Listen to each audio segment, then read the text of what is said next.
Hello बच्चों, concept capsule series में आज हम लोग बात करने वाले हैं जबरदस्त क्वेश्चन की, जिसमें कि परसेंटेज चेंज, स्पेशली ऐसे क्वेश्चन आपको परसेंटेज और मेंसुरेशन दोनों में दिखते हैं। सक्सेसिव चेंज का कॉन्सेप्ट होता है। आइए, जैसे ये क्वेश्चन आपने देखा होगा बहुत बार। क्वेश्चन ने कहा है कि आप देखें, length of rectangle is increase by 20% and breadth. आपको एक बहुत अच्छी चीज बताएं, जब भी कोई प्रोडक्ट हो, जैसे P इक्वल्स टू, अगर मैंने कहा A इंटू बी, तो अगर इसमें कोई A% चेंज है, इसमें B% चेंज है, तो आप डायरेक्ट एक कॉन्सेप्ट का यूज करो। इसमें हमेशा A plus B plus A B upon 100% का चेंज होगा। सुना मैंने क्या कहा? जब कभी भी किसी सिचुएशन में, इन एनी सिचुएशन, तो आप ये फॉर्मूला लगाएंगे। बस इसमें एक चीज आपको याद रखना है, फॉर इंक्रीमेंट वैल्यूज को हम पॉजिटिव रखते हैं एंड फॉर डिक्रीमेंट वैल्यूज को हम नेगेटिव रखते हैं। अब मैं आप बताइए, जो रेक्टेंगल होता है बेटे भाई, रेक्टेंगल जो होता है उसका एरिया क्या होता है? लेंथ इनटू ब्रेथ होता है। तो दो चीजें प्रोडक्ट के ही तो फॉर्म में है, और जब ये प्रोडक्ट के फॉर्म में है तो आपको पता होना चाहिए, एक में 20% इंक्रीज हो रहा है, 10% डिक्रीज हो रहा है। मतलब ए की वैल्यू आप डायरेक्ट +20 रखेंगे और बी की वैल्यू आप -10 रखेंगे, और बस आपको कुछ नहीं करना है। फ्री का क्वेश्चन है, मार्क्स लाने हैं, बस वैल्यू पुट करना है और आंसर पाना है। तो जैसे मैं यहां पे वैल्यू पुट करूंगा +20, बी की जगह -20, प्लस माइनस माइनस हो जाएगा, 20 इंटू 10 अपॉन का 100, 0 0 0, ये आपका 10 में से 2 गया 8। अगर ये प्लस में आए तो 8% का इंक्रीमेंट होगा, अगर ये माइनस में आता हो तो 8% का। किसी भी एरिया के फॉर्मूले में आप पाओगे कि दो चीजों का मल्टीप्लिकेशन ही होता है। तो आप ये डायरेक्ट कॉन्सेप्ट यूज कर सकते हो और आप अपना काम बना सकते हो। आप इसका स्क्रीनशॉट ले सकते हैं और ऐसे क्वेश्चंस बिल्कुल आप कर सकते हैं, कई सारी जगह पे आता है। चलिए नेक्स्ट क्वेश्चन आते हैं। हाँ जी, अब इसमें देखिए वॉल्यूम वाला केस आ गया। सर इसमें कैसे करेंगे? तो इसके लिए मैं आपको एक बहुत ही जबरदस्त तरीका बताऊंगा। गोले की त्रिज्या, आपको पता है कि वॉल्यूम क्या होता है? 4/3 पाई आर क्यूब होता है। क्वेश्चन ने कहा है इसकी रेडियस 10% बढ़ा दी जाए। 10% बढ़ाने का मतलब होता है रेडियस 1/10 का इंक्रीमेंट। भाई 10% को आप चेंज करोगे तो ऐसे कर सकते हो। अब क्या करना है, 1/10 की वृद्धि, मतलब 1/10 का इंक्रीमेंट का मतलब होता है कोई चीज कभी 10 थी अब हो गई है 11। मतलब पहले रेडियस 10 थी, अब रेडियस कितनी हो गई है? 11। पहले रेडियस 10 थी, अब रेडियस हो गई है 11। तो उसके आयतन में कितने % की वृद्धि? तो इसका आयतन आप इसका आर क्यूब करो, क्योंकि वॉल्यूम किस पे डिपेंडेंट है? आर क्यूब पे। ये तो कांस्टेंट होता है, तो बस इसका क्यूब कर दो। तो ये मेरे भाई 1000 हो गया है, ये आ गया आपका 1331, ये आर क्यूब हो गया है। अब आप देख सकते हैं ये पहले का वॉल्यूम होगा, ये बाद का वॉल्यूम होगा। आप तुरंत देखेंगे कितना इंक्रीमेंट हुआ है। 331 किस पे बढ़ा है? 1000 पे बढ़ा है। तो 331 1000 का कितना % है? सॉल्व कर लो, 33.1। दैट्स इट, सिंपल है।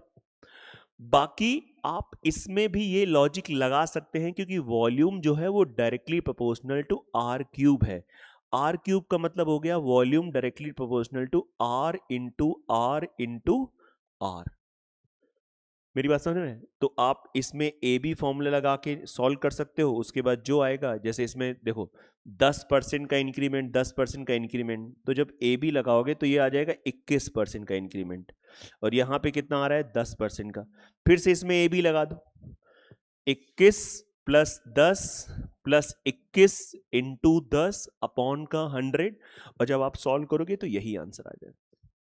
लेकिन रेशियो मेथड थोड़ा कूल होता है, थोड़ा बेटर होता है, लोग कंफर्ट हो जोन में होते हैं, तो मुझे लगता है आप ऐसा कर लीजिए, स्क्रीनशॉट ले लीजिए। उम्मीद है ये क्वेश्चन आपको रिवाइज हो गया होगा या अच्छे से आपको क्लियर हो गया होगा। ये छोटे छोटे कॉन्सेप्ट है जो बच्चों को डिस्टर्ब करते हैं। चलिए नेक्स्ट आते हैं, आइए हम लोग बात करते हैं बहुत ही बढ़िया तरीके से। आइए देखिए इस क्वेश्चन को कैसे करते हैं बच्चे। बहुत सारे बच्चे परेशान होते हैं इसमें, कभी आपको परेशान नहीं होना है। आइए मैं आपको बताता हूं। हाँ जी, क्वेश्चन का है कि एक बेलन के आधार की त्रिज्या। अब आप बताइए जो बेलन मतलब सिलेंडर, इसका वॉल्यूम क्या होता है? Pi r square h. तो वॉल्यूम किस पे डिपेंडेंट है? R square h. R square h. अब आप बताइए क्वेश्चन ने कहा है आधार की त्रिज्या मतलब रेडियस में कितना इंक्रीमेंट हो गया? 20% का इंक्रीमेंट। बोले तो 5 की चीज 6। आर स्क्वायर है तो आप पहले से इसका स्क्वायर कर दो, तो ये 25, ये हो गया आपका 36, ये हो गया आपका आर स्क्वायर। फिर उसने कहा है कि उसकी ऊंचाई में 25% की कमी करी गई है। ऊंचाई 25% की कमी, बोले तो 4 की चीज 3, ये ऊंचाई हो गई। अब आप बताइए जब हम इसका मल्टीप्लाई करेंगे तो ये 25 चौको 100 हो जाएगा और ये 108 हो जाएगा, तो ये हो जाएगा आर स्क्वायर एच। तो हमारा ये पहले का वॉल्यूम होगा, ये बाद का वॉल्यूम होगा। बेटा कितने का इंक्रीमेंट? 8 का। किस पे? 100 पे। 8% का इंक्रीमेंट हो गया। आंसर। कोई दिक्कत हुई आपको? थोड़े फॉर्मूले अगर देखिए, ये दोनों जगह क्वेश्चन पाए जाएंगे, मेंसुरेशन में भी पाया जाएगा, ये आपका परसेंटेज में पाया जाएगा। फॉर्मूले याद हैं तो क्वेश्चन की गारंटी हो जाती है कि भाई तुमसे सही होगा 100%। देख लीजिए आराम से।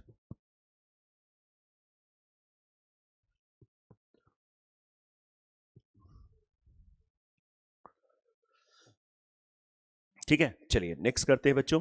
Next next next. हाँ जी, ये देखिए कैसे करते हैं। क्वेश्चन का है एरिया ऑफ सर्कल। एरिया, अब सर्कल का एरिया मेरे भाई क्या होता है? Pi r square. मतलब एरिया किस पे? ये कांस्टेंट है तो एरिया डिपेंडेंट किस पे हो गया? Are square. तुमको एरिया के बारे में बोल दिया गया है कि एरिया पहले 100 था, अब हो गया है 169। ये एरिया है और एरिया किस पे डिपेंडेंट है? आर स्क्वायर पे। तो कहीं ना कहीं ये 100 और ये 169 ये रेडियस का स्क्वायर का रेशियो। आप जब आर पे आओगे तो किसका स्क्वायर होता है? ये 10 का हो गया, ये किसका हो गया? 13 का हो गया। तो आप देखिए ना उसकी त्रिज्या में, तो पहले रेडियस 10 थी, अब रेडियस मेरे भाई 13 हो गई। कितनी रेडियस बढ़ी? 3 बढ़ी। किस पे बढ़ी? 10 पे। तो 3 10 का कितना परसेंट है? 30%। आंसर हो गया खत्म। उम्मीद है क्लियर हो रहा होगा आपको अच्छे से। बिल्कुल सिंपल है, देख लीजिए कॉन्सेप्ट भी क्लियर होंगे और प्लस रिवीजन हो जाएगा जबरदस्त ढंग से। ठीक है,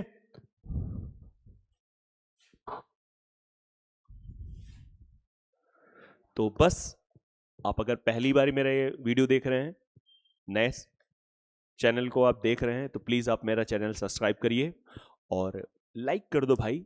आपको चीजें अच्छी मिलेंगी, नोटिफिकेशन ऑन रखो, क्योंकि जैसे ही कोई वीडियो अपलोड होगा आपके पास एक मैसेज जाएगा और आपका उसमें बेनिफिट ही होगा, क्योंकि हम लोग सिर्फ पढ़ाने की बात करेंगे और इधर उधर की कोई बातें नहीं। No controversy, only study. Thank you, Jai Hind.